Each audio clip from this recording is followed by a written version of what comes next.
Senang sekali hari ini saya bisa melayani saudara di tempat ini dan sudah hampir 2 bulan ya. Kalau nggak salah saya belum melayani di sini lagi.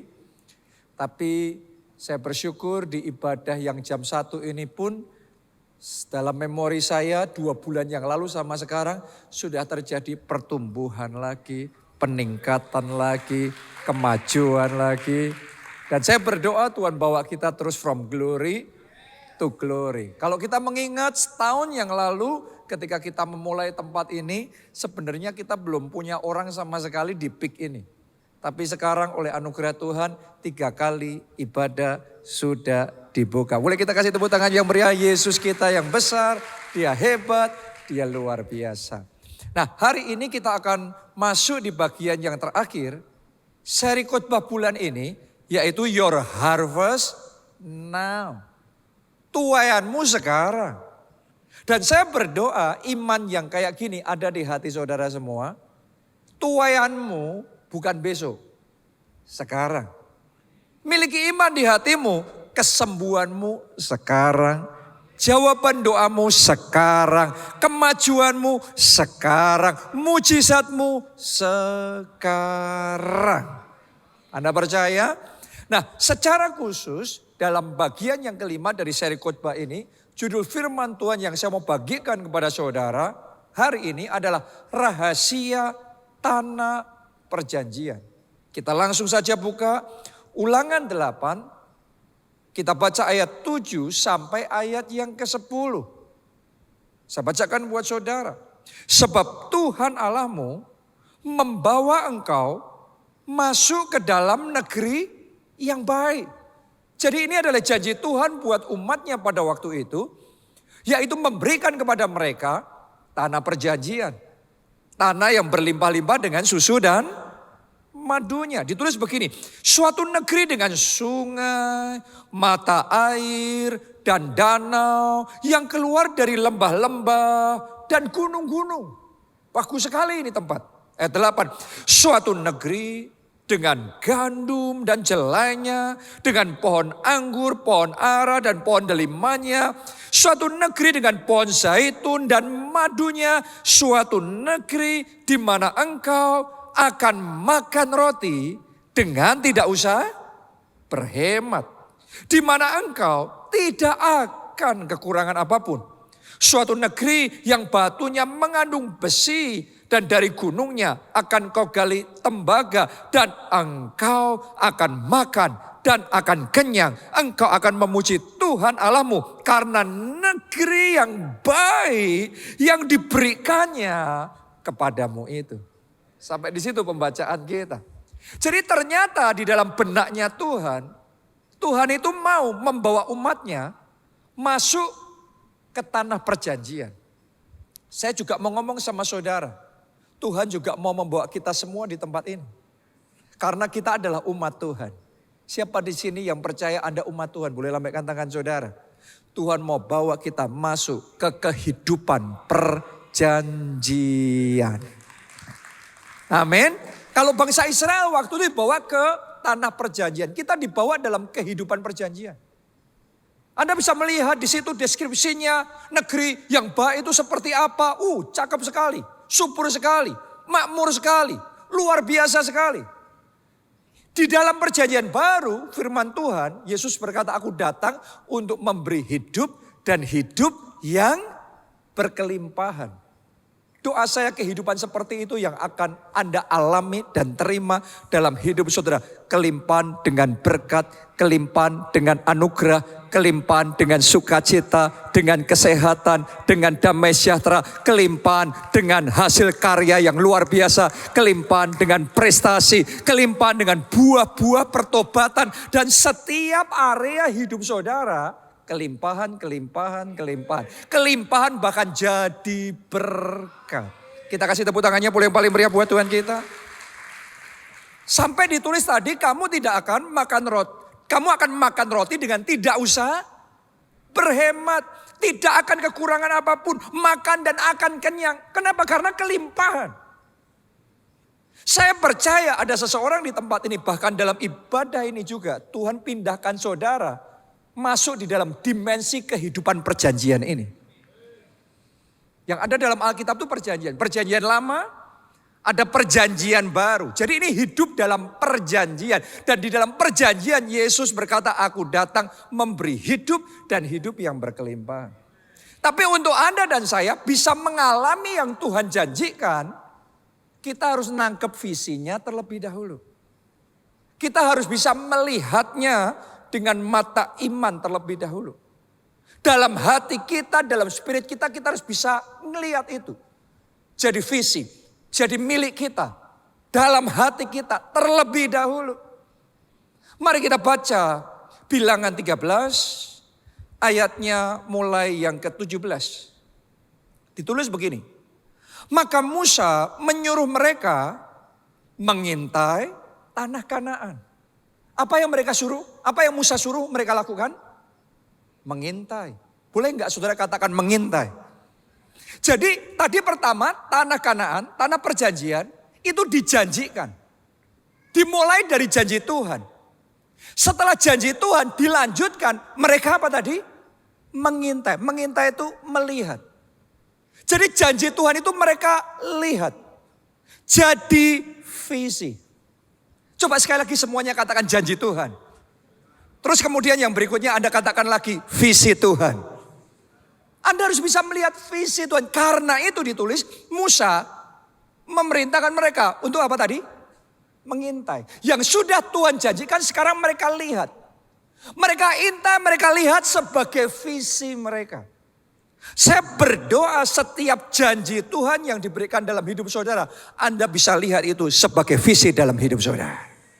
Jadi visi, lihat itu dengan mata hatimu, dengan mata imanmu, dalam benakmu, dalam pikiranmu, lihat itu visi.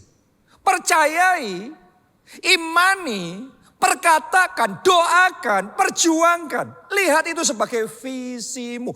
Musa suruh mereka untuk mengintai. Lanjutkan lagi.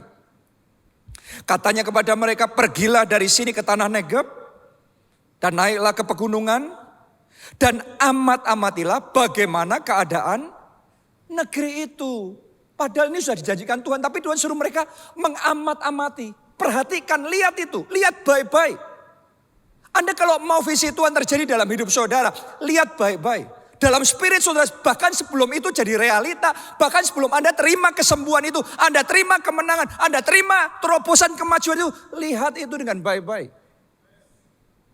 Ini Musa sedang mengajarkan bagaimana cara take over tanah perjanjian. Lanjutkan lagi pembacaannya itu. Apakah bangsa yang mendiaminya kuat atau lemah? Apakah mereka sedikit atau banyak? Dan bagaimana negeri yang didiaminya, apakah baik atau buruk? Bagaimanakah kota-kota yang didiaminya? Apakah mereka diam di tempat-tempat yang terbuka atau di tempat-tempat yang berkubu? Tadi pagi saudaraku, waktu saya persiapan ulang khotbah ini, saya baca di bagian ini, tiba-tiba saya ingat ajaran dari Pastor Yonggi Cho, almarhum. Pendeta gereja terbesar di dunia zaman itu. Dia ngajarin prinsip visi itu, kita harus bisa lihat dengan details. Jadi kalau saudara kepengen dapat rumah mujizat, jangan cuma minta rumah Tuhan. Seperti apa rumah yang Anda mau? 1 lantai atau 2 lantai? Modelnya modern atau klasik atau model Bali atau model seperti apa? Kamarnya berapa? Kamar tidurnya berapa? Itu yang diajarkan. Kalau saudara mau ngalamin terobosan besar, Anda harus bisa melihat yang Anda doakan, yang engkau percaya Tuhan akan kerjakan dalam hidupmu. Dalam details. Buat yang masih jomblo, yang butuh pasangan hidup. Doa saudara gimana selama ini? Tuhan minta jodoh. Tapi jodohnya tadi disuruh lihat ini. Tanah perjanjian disuruh lihat. Yang seperti apa? Tanahnya gemuk atau kurus? Nah, saudara lihat belum? Jodoh yang engkau minta dalam pandangan saudara, gemuk atau kurus? Tinggi atau pendek? Yes. Saya nggak punya waktu aja cerita kesaksian demi kesaksian orang-orang yang menangkap pengajaran firman Tuhan ini dan mempraktekannya maka keajaiban itu sungguh-sungguh terjadi. Banyak orang gak dapat apa-apa karena doanya terlalu general. Tuhan berkati aku, berkatnya kayak gimana? Tanah perjanjiannya kayak gimana? Jodohnya kayak gimana? Rumahnya kayak gimana? Kemajuannya kayak gimana? Keluarganya kayak gimana? Makanya Musa suruh mereka ngelihat itu negeri seperti apa? Kondisinya gimana? Ada gunungnya, rata semua, lembahnya gimana? Tolong kasih tahu detailsnya seperti apa. Saya ngerasa seseorang sedang terinspirasi saat ini. Roh Kudus sedang membukakan sesuatu yang baru kepada saudara pada saat ini. Dan saya tahu di ibadah ini ada orang-orang di tempat ini. Terima mujizat, terima mujizat, terima mujizat. Saudara boleh katakan amin. Tepuk tangannya yang paling meriah buat Tuhan kita. Ayat 20. Dan bagaimana tanah itu? Apakah gemuk atau kurus? Apakah ada di sana pohon-pohonan atau tidak? Tabahkanlah hatimu dan bawalah sedikit dari hasil negeri itu. Waktu itu ialah musim hulu hasil anggur. Kenapa kok disuruh bawa sedikit hasil negeri itu? Sampelnya. Ngelihat dulu ini loh. Ini loh gambarnya itu seperti ini.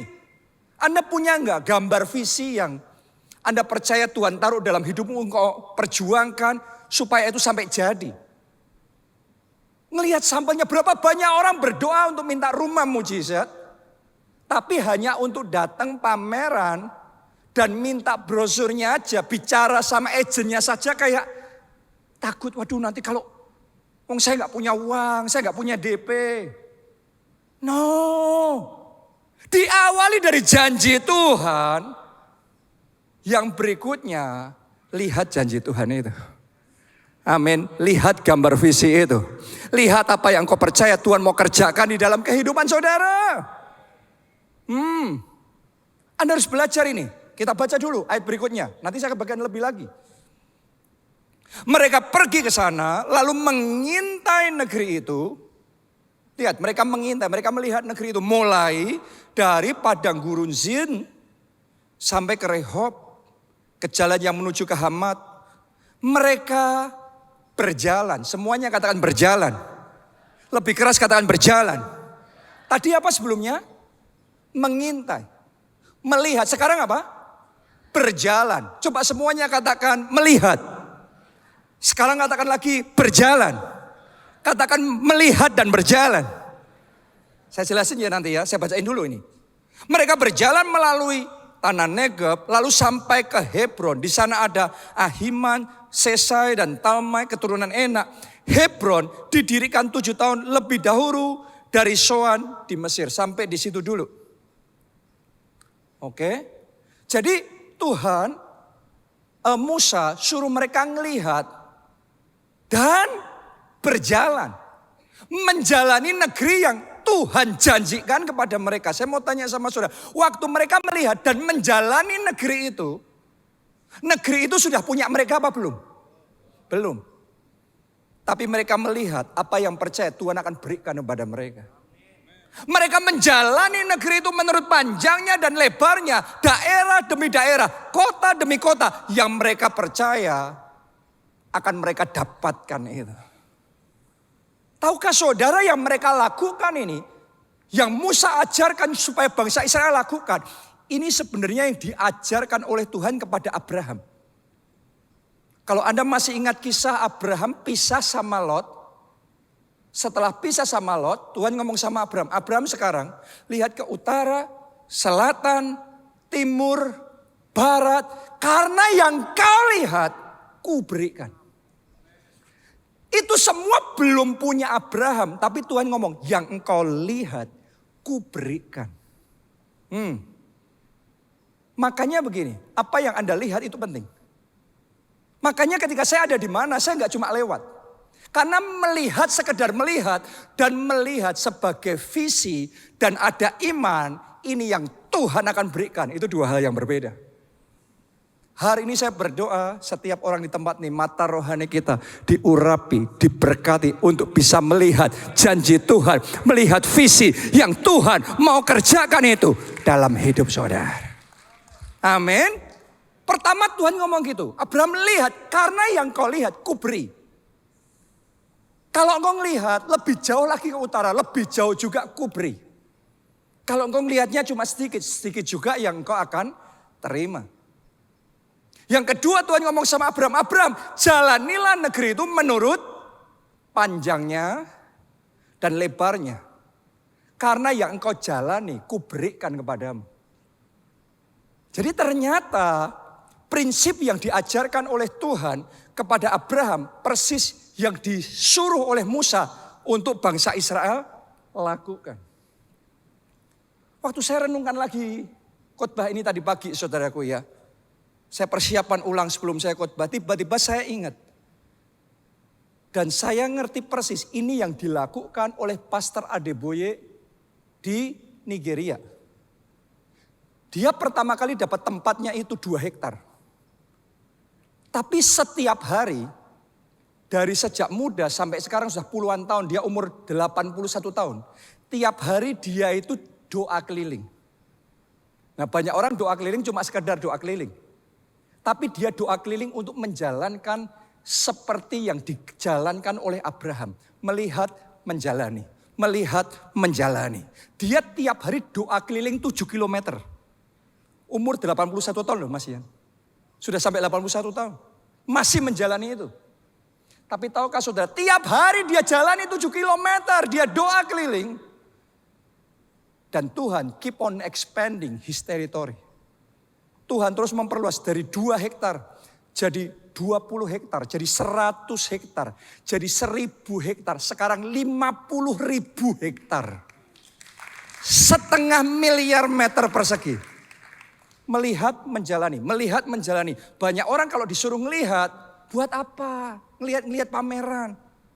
Ngelihat lokasi. DP-nya aja nggak punya. Nggak usah mulu-mulu. Makanya nggak dapat. Hari ini Tuhan ngomong sama kita semua. Lihat utara. Selatan. Timur. Dan barat yang engkau lihat, yang engkau percayai, yang engkau jalani, kuberikan. Akan ada seseorang di sini, wilayahmu diperbesar oleh Tuhan. Influence-mu diperluas oleh Tuhan. Anugerahmu, dominion di dalam kehidupanmu dilipat gandakan oleh Tuhan. Tahukah saudara, ini sebenarnya juga yang waktu itu saya belum sadar sepenuhnya, tapi saya lakukan. Pertama kali kita ibadah di Jakarta, kita mulai kembali gereja kita ini, ibadah kita ada di Cideng. Siapa yang pada zaman itu sudah ada waktu kita masih ibadah di Cideng? Boleh angkat tangan? Oke, ada ya. Ada beberapa di sini. Cideng itu kan di Jakarta Pusat. Tapi waktu saya keliling Jakarta, saya ngelihat ke utara, selatan, timur, barat, tiba-tiba mata saya tertuju. Central Park. Saya ngomong begini, kalau kita beli tempat suatu saat kita harus beli di CP. Di Central Park, di Podomoro City. Pada waktu itu. Dan kita belum punya uang. Tapi nekat aja. Kita ngeliat. Kita ketemu sama agennya. Kita ketemu sama pimpinannya bahkan. Saya ingat sekali waktu itu mereka lagi pasarin APL Tower. Wih gagah sekali saya ketemu dan bicara sama mereka. Padahal belum punya uang. Tapi percaya bagi Tuhan. Tidak ada yang mustahil. Dan ketika saya tanya gimana bisa enggak gereja kita beli di sini. Saya tanya harganya, saya kaget saudaraku. Mungkin enggak tahu lebih baik saudaraku ya.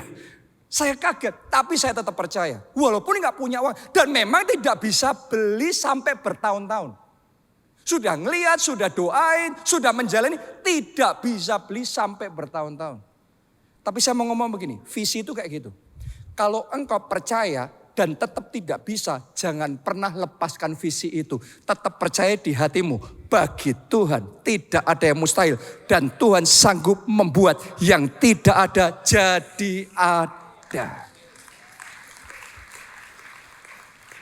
Lama bertahun-tahun, kita nggak ngelihat apa-apa. Tiba-tiba suatu saat dengan caranya yang ajaib, terobosan terjadi.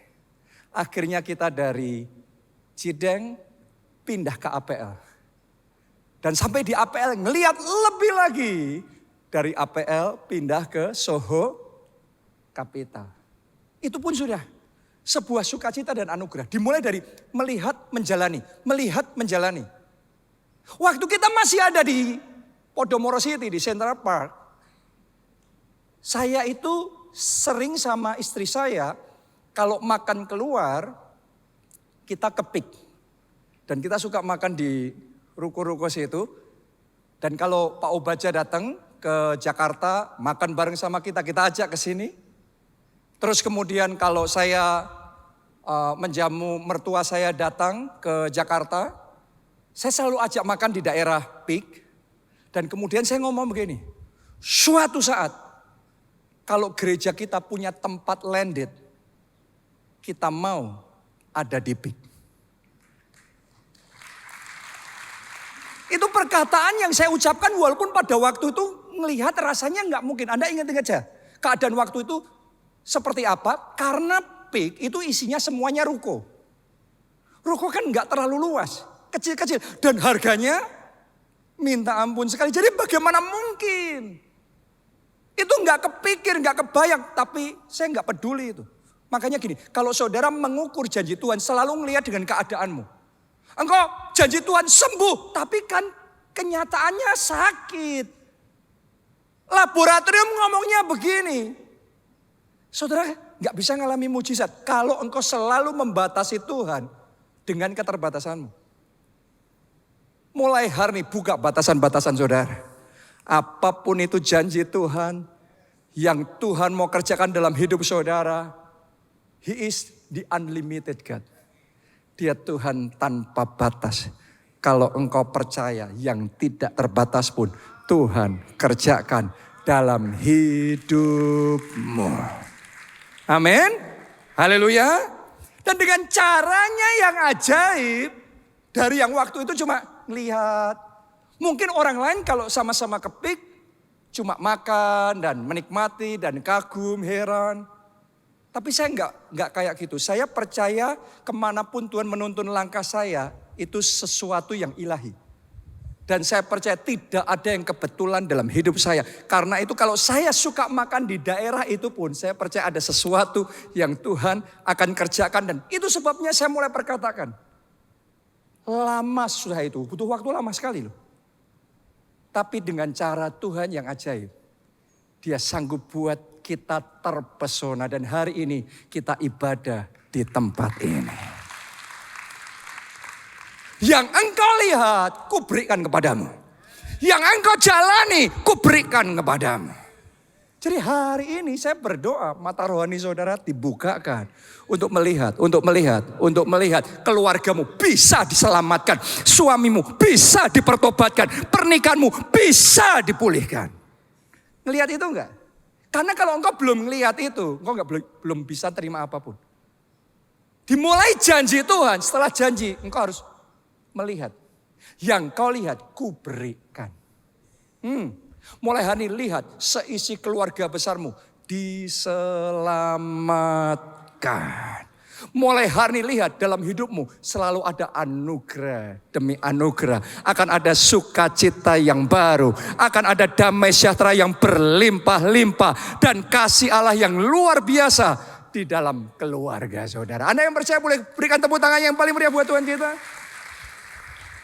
Saya ngomong sama saudara, saya kalau cerita kayak gini, ini bisa nggak khotbah, cuma cerita kesaksian aja. Di Solo saudaraku, tanah yang Tuhan kasih sama kita itu, yang kita akan bangun KA City, dimulainya juga gitu. Kita pulang dari Nigeria melihat apa yang Tuhan kerjakan di sana, terus kita bangkit iman, kita percaya. Kalau Tuhan bisa lakukan di sana, Tuhan bisa lakukan juga di Indonesia. Jadi kita mulai percaya Tuhan bisa kasih tanah yang luas nih. Masa cuma di sana aja, di Indonesia nggak bisa? Bisa. Kadang-kadang orang kalau ngelihat sesuatu yang besar, orang ngomongnya gini, kan itu di sana. Di sana beda sama di sini. Benar mana? Benar dia atau benar kita? Dua-duanya benar.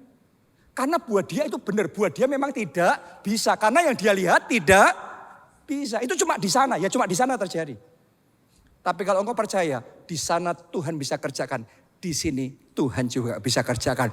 Orang lain Tuhan tolong, saya juga Tuhan tolong. Maka terjadilah itu dalam hidup saudara. Ketika kita pulang ke Indonesia, kita mulai terinspirasi dan kita mulai percaya. Ini di mana ini? Pertanyaan saya waktu itu, di mana di Solo, daerah yang paling dekat sama pusat kota, yang tanahnya masih luas untuk kita bisa beli, yang harganya paling murah. Loh, itu kan aneh sekali pertanyaannya saudaraku. Kalau ada kayak gitu juga orang mau. Tapi karena nggak ada yang tanya, ada pun orang nggak dapat.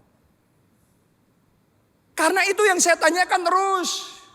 Saya tanya, saya ketemu sama orang, saya survei, saya ajak Pak Obaja, saya ke Solo, saya ajak Pak Obaja naik mobil ke utara, ke selatan, ke timur, ke barat, terus ketemu, ngobrol, research, terus cari.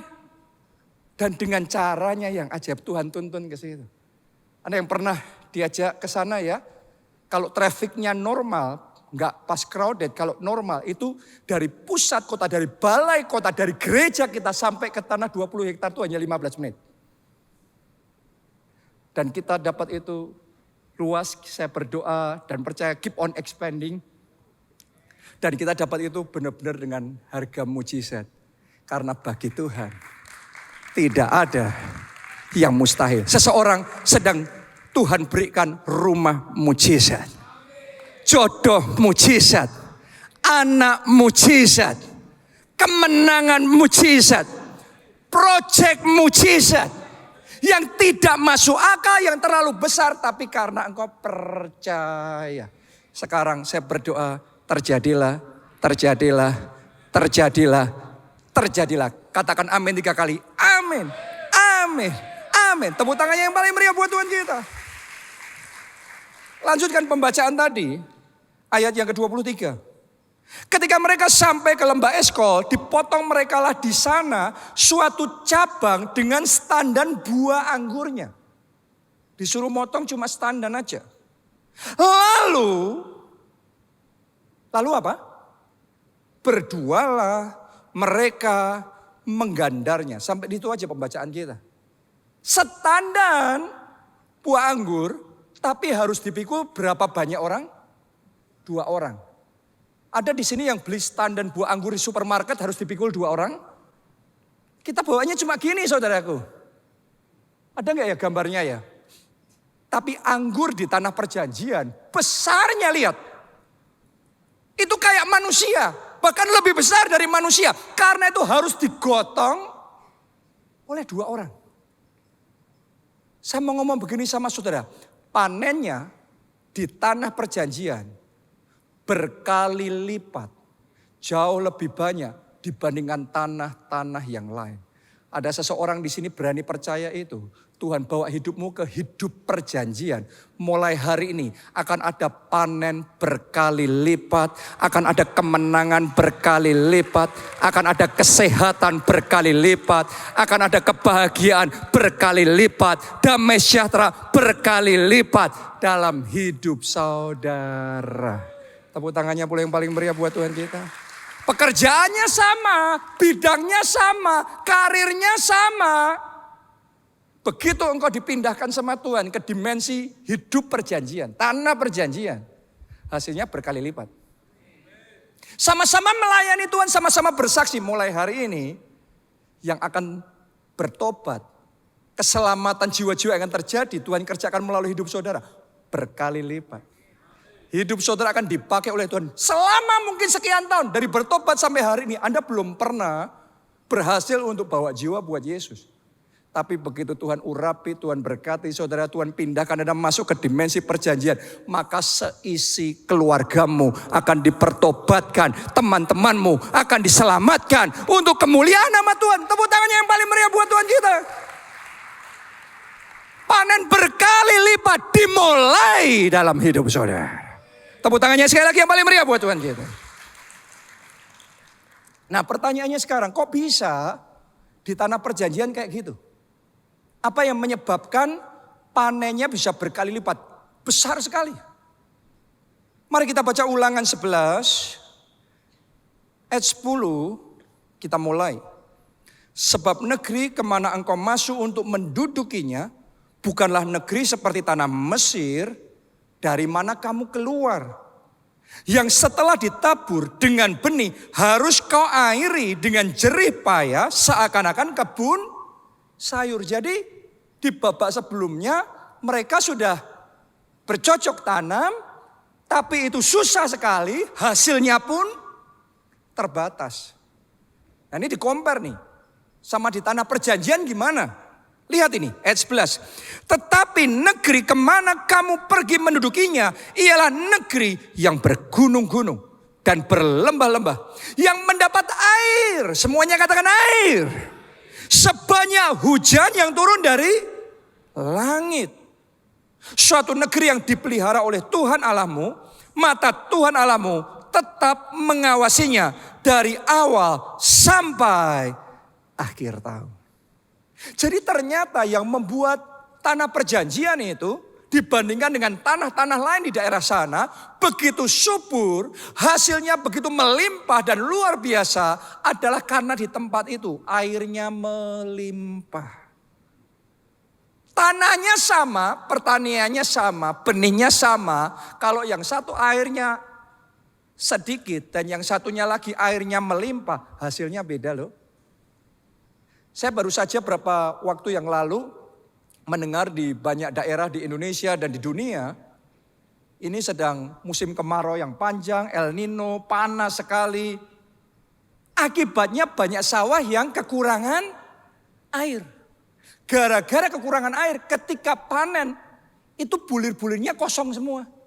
Hasilnya sedikit. Sehingga petani-petani yang ladangnya kecil, tadinya mereka bisa panen dan makan dari situ, lebihnya dijual. Sekarang karena hasilnya sedikit, hanya cukup untuk makan.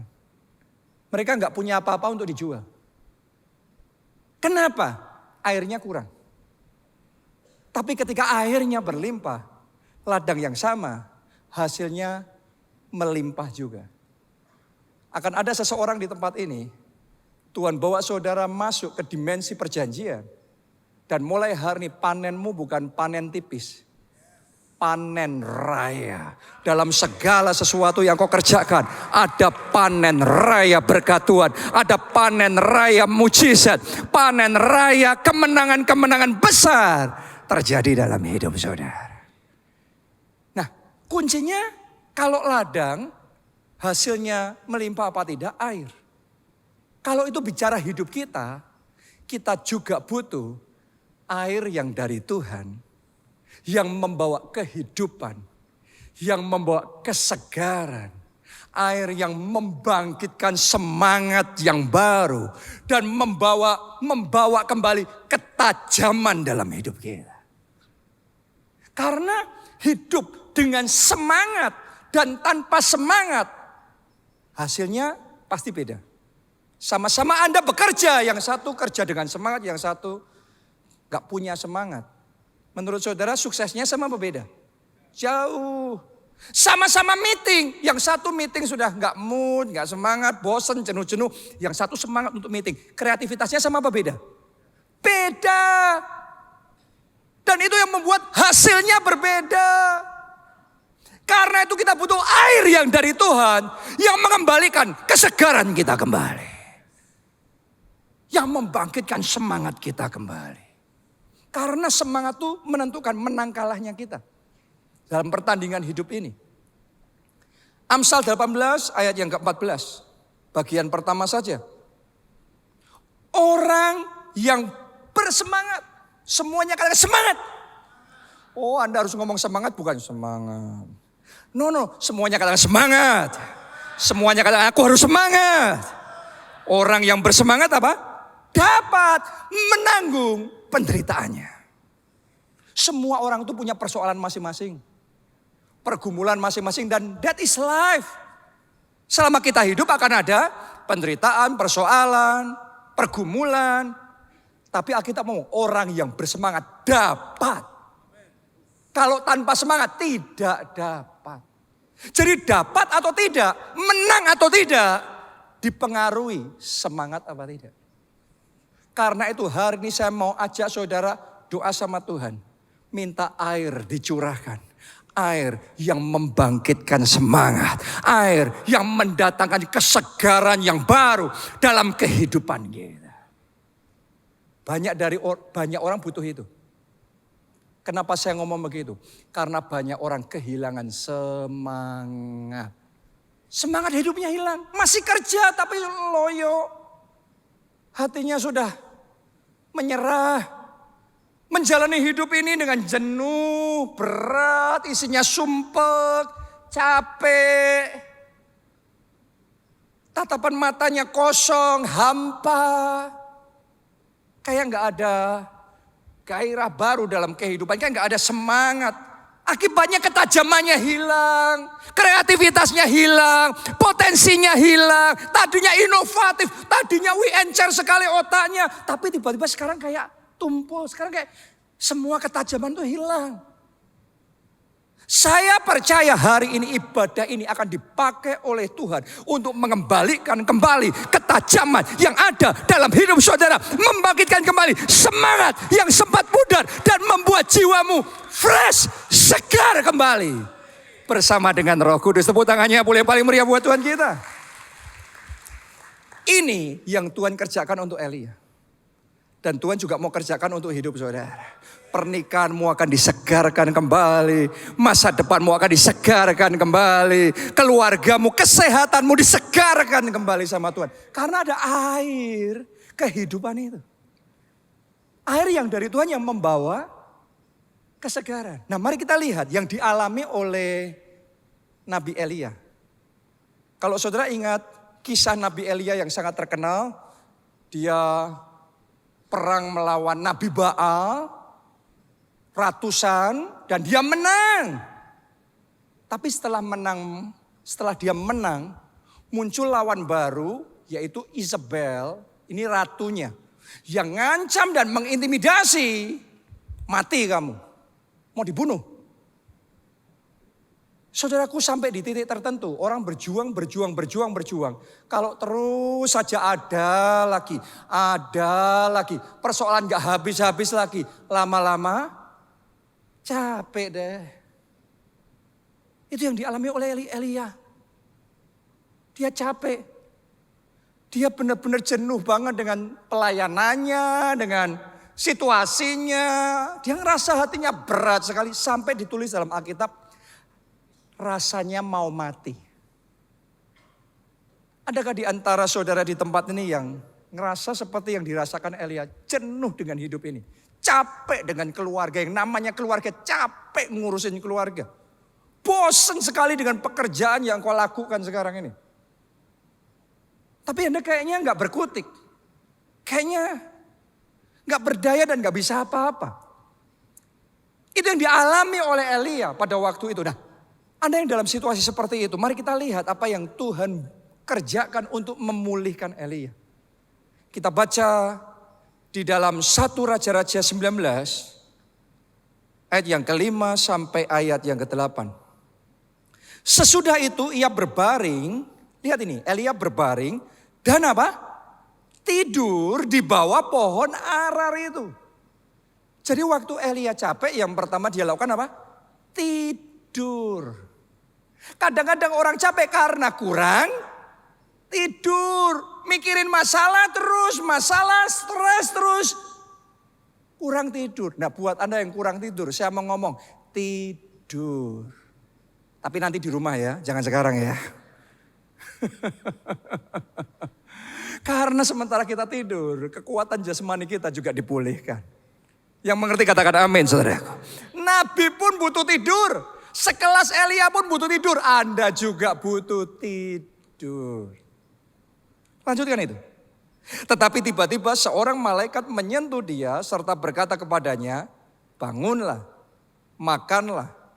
Ketika ia melihat sekitarnya, maka pada sebelah kepalanya ada apa? Coba Anda baca, ada apa? Roti bakar dan sebuah kendil berisi air. Lalu ia makan dan minum, kemudian berbaring pula. Boleh lihat ke depan sini? Elia ini sedang menghadapi ancaman dari Isabel, seorang ratu yang pasukannya besar, yang mengancam mau bunuh dia. Elia ini sedang ada di tengah peperangan yang bahaya. Tapi kenapa yang Tuhan kasih sama Elia bukan pedang dan tombak? Bukan pedang dan tameng, bukan senjata. Kenapa yang dikasih sama Tuhan? Roti dan air. Saya mau ngomong begini sama saudara. Senjata sepowerful apapun di tangan orang yang lagi lesu, senjata itu sia-sia. Engkau punya kepandaian seperti apapun, koneksi seperti apapun. Kalau jiwamu masih lesu, semua potensi akan terkubur. Jadi sia-sia. Anda punya yang hebat di tangan saudara, orang lain ngiri-ngiri. Dan kalau dapat apa yang Anda punya, itu mujizat besar. Tapi Anda ngelihat itu kayak nothing. Kayak pekerjaanmu nothing, kayak keluargamu nothing, kayak mobilmu nothing, kayak rumahmu nothing. Kenapa? Jiwanya lagi berat. Semuanya sia-sia. Karena itu yang Tuhan kasih, bukan senjata.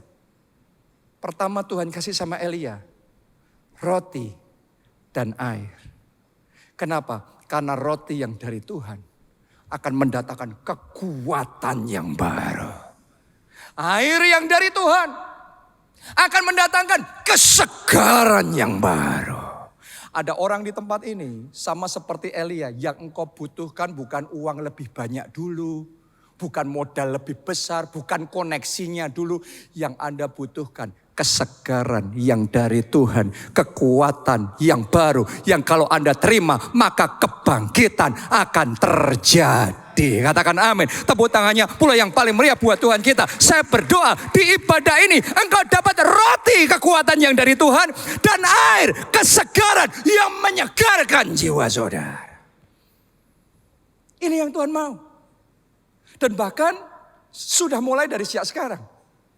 Ada orang-orang di tempat ini, Anda sedang menerima impartasi kekuatan baru itu.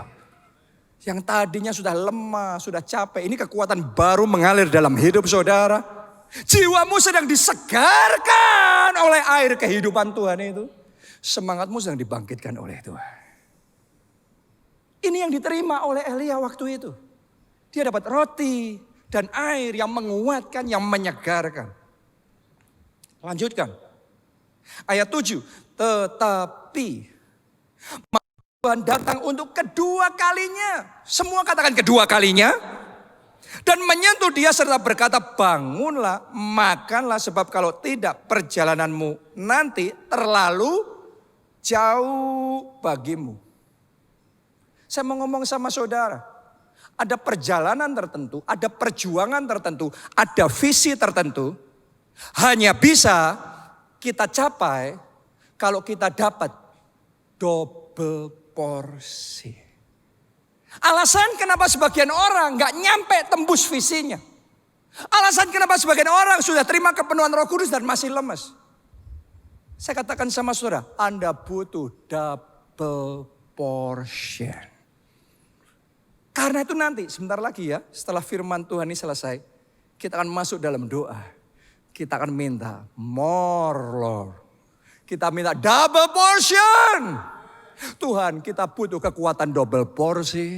Kita butuh kesegaran double porsi. Kenapa? Lanjutkan ini. Maka bangunlah ia lalu makan dan minum, dan oleh kekuatan makanan itu ia berjalan 40 hari, 40 malam lamanya sampai ke gunung Allah, yakni Gunung Horeb.